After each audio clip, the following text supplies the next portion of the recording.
Bonjour, durant cette vidéo, on va entamer la notion de portée de variable en JavaScript.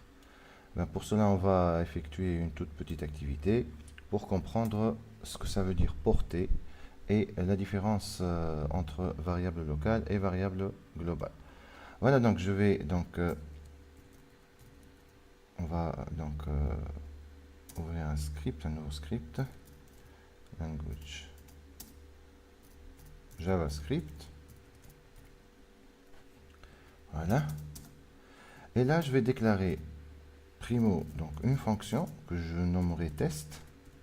Dans cette fonction, donc, je vais déclarer une variable a avec le mot-clé var et je vais attribuer la valeur 5 à cette variable a et puis je vais l'afficher. Et puis, en dehors de la fonction, je vais afficher une nouvelle fois la variable a.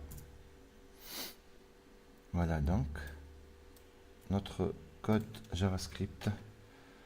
Je vais donc faire un aperçu pour tester le script. Et là, donc, ça nous affiche une erreur à la ligne 19 qui indique que A est indéfini.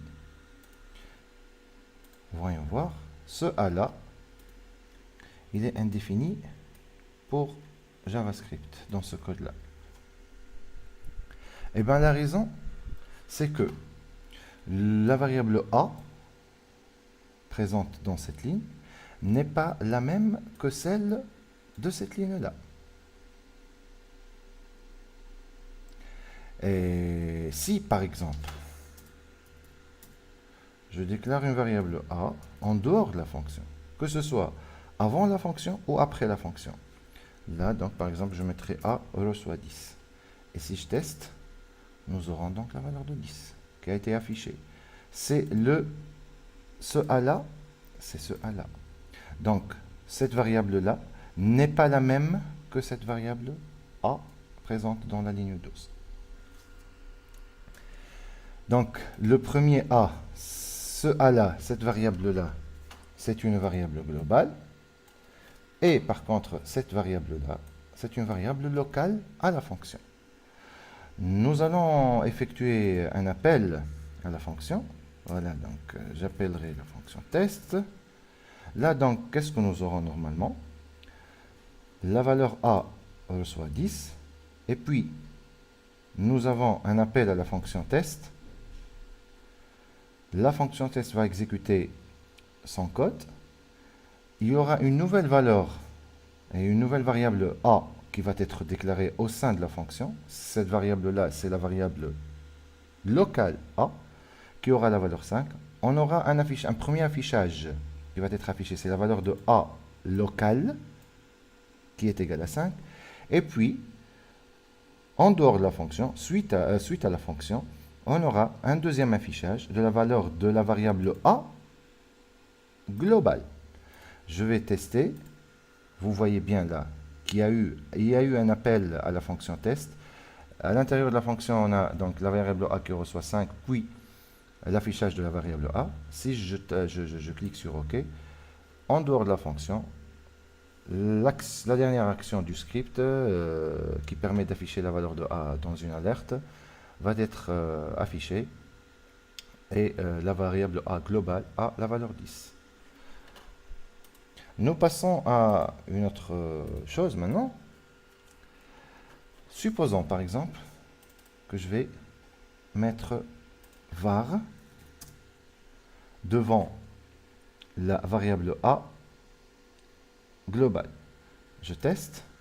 Voilà, donc l'appel de la fonction a été effectué. Et puis, à la suite de la fonction, l'action de l'affichage de la variable globale a été effectuée. Donc, il n'y a pas de différence entre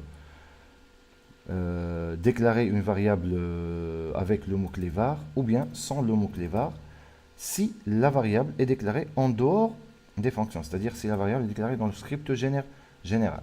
Maintenant, si on omet ou on note le mot-clé var devant la déclaration de la variable locale au sein de la fonction, voyons qu'est-ce qu'on aura. On aura donc la valeur de 5 qui a été affichée et puis 5 qui a été affiché de nouveau. Contrairement aux affichages précédents, Là où on avait le premier affichage permet d'afficher la valeur la valeur 5, et le deuxième affichage permet d'afficher la valeur 10. Donc, qu'est-ce qui est changé là? Si on nommait le mot-clé var ici, eh ben, cette variable a, c'est la même que cette variable a.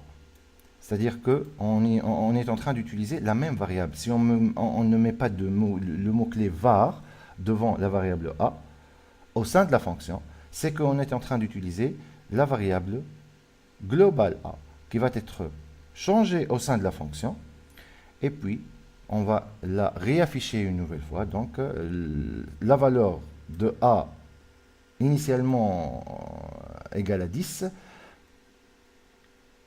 va donc changer, et la variable a va changer de valeur, et elle aura comme valeur 5, et qui va être affichée de nouveau suite à l'appel de la fonction. Donc le mot-clé var au sein d'une fonction permet de déclarer des variables locales. Si on ne met pas de mot-clé var devant une variable dans une fonction, et sachant que cette même variable a été utilisée avant la fonction, eh ben, on sera en train de manipuler la variable globale a. Et puis donc, concernant le mot-clé var ici, que ce soit on met var ou on ne met pas var devant la déclaration, lors de déclaration des variables en dehors des fonctions, eh ben, ça n'a pas d'importance, il n'y a pas de différence. Voilà, donc on a terminé avec la portée de variables et avec la façon de déclarer des variables globales locales en JavaScript. Merci pour votre attention.